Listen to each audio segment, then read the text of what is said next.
Khalil Jahshan is the executive director of the Arab Center here in Washington. Khalil, great having you. I'd like to start off with what we all see. It's hard to understand the political strategy of Hamas in the ongoing negotiations. How do you analyze this?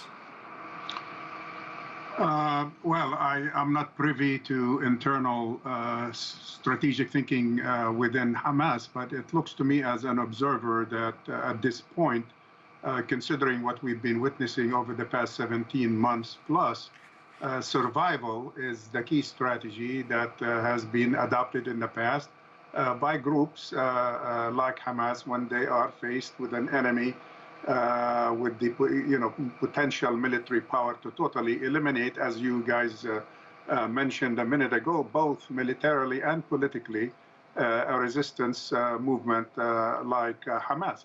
So surviving at least the military onslaught and hopefully create a new political role for themselves might be the only strategy left at this point. I want to come back to this, but before I'd like to ask you, turning the tables. Do you believe the Netanyahu government will be able to weather the ongoing demonstrations against it in Israel? Many experts in Israel have been not only predicting, but hoping that the opposition to this extreme right government in Israel would succeed in putting an end to this coalition. As you know, Israel survives on coalition governments. They are very difficult to keep in times of crisis because of internal political differences. But thus far, the political magic that Netanyahu has been accused of having throughout his political career seems to be working. He has survived so many internal crises. Many political parties are against him. Hundreds of thousands of Israelis are on the streets of Israel demonstrating against him. The strong lobby that emerged de facto, led by the families of the hostages, even though they definitely win the sympathy and support of the majority of Israelis, have not been able to nudge him from office yet. Khalil, there's another actor in this that we discuss very little, and it's the Houthis, right? They seem to be trying to have a role in the ongoing negotiations and conflicts and so on. How do you see their role and their position?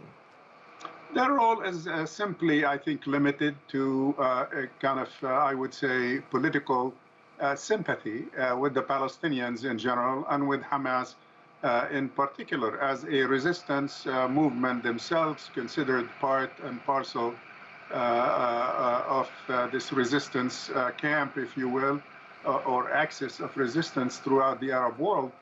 They have identified with the predicament of the Palestinians in Gaza from day one in this fight, and have threatened that those who support Israel will not have free, if you will, a free route at sea or on land in the Middle East, as long as this fight is continuing, which they perceive to be basically an attempt to eliminate the Palestinians, a war of genocide, a war of vengeance. So they have, in their own limited way, used their ability to launch a rocket here and a rocket there for psychological purposes mostly. I mean, they haven't done a lot of damage in Israel other than psychological impact, basically reminding the Israelis that they cannot have a free hand at determining the future of the Palestinian people.